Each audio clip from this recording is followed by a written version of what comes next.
अहमदाबादमध्ये झालेल्या भीषण विमान दुर्घटनेत 27 वर्षीय डोंबिवलीकर रोशनी सोनघरे या फ्लाईट क्रू तरुणीचा मृत्यू झालेला आहे।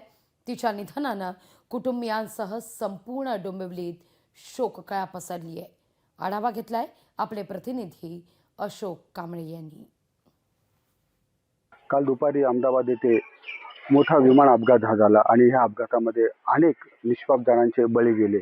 त्याच्यामध्ये डोंबिवलीतील राहणारी रोशनी सोनघरे हिचा देखील समावेश होता। ही बातमी जशी त्यांच्या घरच्यांना कळली तशी ह्या डोंबिवलीमध्ये एक शोककाळ पसरले आहे।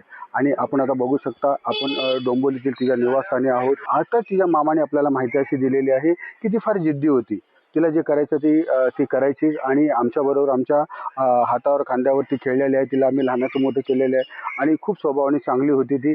ही बातमी जशी कळाली तसे तिचे कुटुंबातील काही जण अहमदाबाद इथे रवाना झालेले आहेत तिचा पार्थिव आणण्यासाठी। पार्थिव कधी येणार ह्याची काही माहिती अजून मिळालेली नाहीये, परंतु ही डोंबिवलीची रहिवासी होती। डोंबिवलीमध्ये आता ती शोककळा पसरलेली आहे। अशोक कांबळे, लोकशाही, डोंबिवली। स्पाइस जेटमध्ये होती ती पहिले 2-3 वर्ष, त्याच्यानंतर एअर इंडियामध्ये 2 वर्ष झाले आता रुजू झालेली।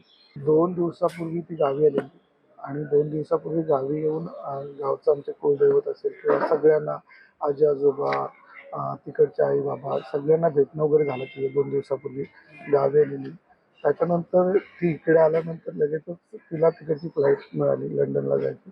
तर त्यावेळेस तिने फक्त सांगितलं की मी अशा ठिकाणी चालले, तेवढंच बोलणं झालेलं। एअर इंडिया कंपनीशी म्हणजे काल कंटिन्युअसली आमचा संवाद चालू होता, पण त्यांनी काही डिस्क्लोज केलं नाही आम्हाला। काल दुपारपासून जेव्हा ही घटना घडली तेव्हापासून त्यांच्या हेल्पलाईन नंबरला आम्ही फोन लावतो, पण ते फक्त तुम्हाला माझा नंबर त्यांनी घेतला, माझा कॉन्टॅक्ट नंबर, नाव वगैरे घेतला, पण त्यांनी अधिकृतरित्या त्यांनी स्वतःहून काही फोन मला तरी केला नाही।